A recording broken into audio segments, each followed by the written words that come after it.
My brothers and sisters in Christ, if you're even seeing this video today, that means that you either have power at your house or you've had a chance to charge your cell phone somewhere, some way to get to the internet.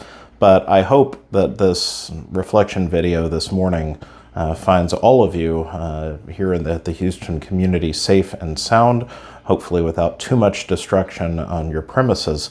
I can share with you, I've taken the tour through all of our premises at the Co-Cathedral, and like much of downtown, it's unfortunately a war zone for trees.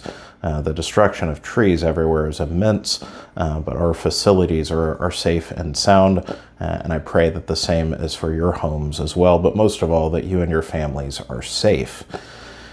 During times of great distress and times of disaster, like an event like this, and disaster is a relative term. It was a Category 1 hurricane that went through, which for those living on the Gulf Coast is not an apocalyptic event, but nonetheless, it's traumatic for those who suffer. There's always someone who suffers in the path of a great storm.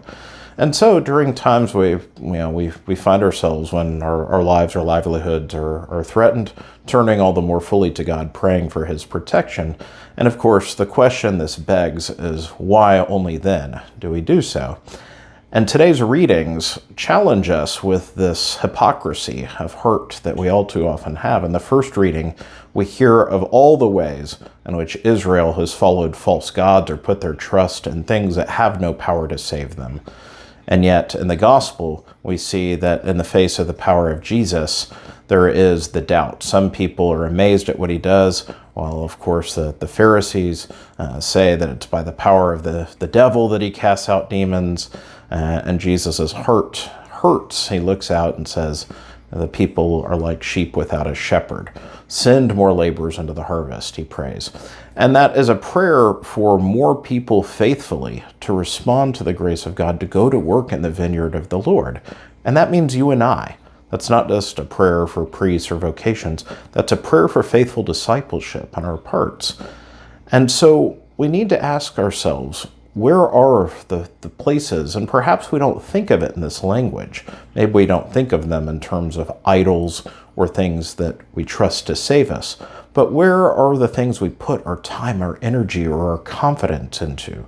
Where are the places we turn to find comfort or security or these what are false idols for us, as opposed to putting our trust more firmly in the Lord, the only one who has the power to save us, and the one who constantly is with us, not just saving us from afar or throwing us a lifeline now and then, but is constantly with us, sees our needs, and his heart aches when we drift aimlessly.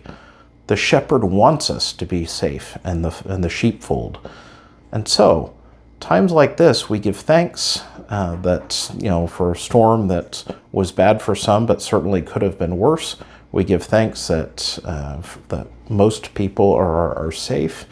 We certainly pray for those being impacted right now and for the handful that have been reported to have lost their lives so far. But we ask, not just on the other side of the storm now, but will we put our trust in God every day to deliver us and stop seeking false comfort or false security in idols that have no power to save? But will we put our trust, our energy, our devotion towards him, who is the only one who can save us, the only one who can feed us, and indeed calls us not only to him, but to go forth in his name and his power to tend to his flock. May God bless you all.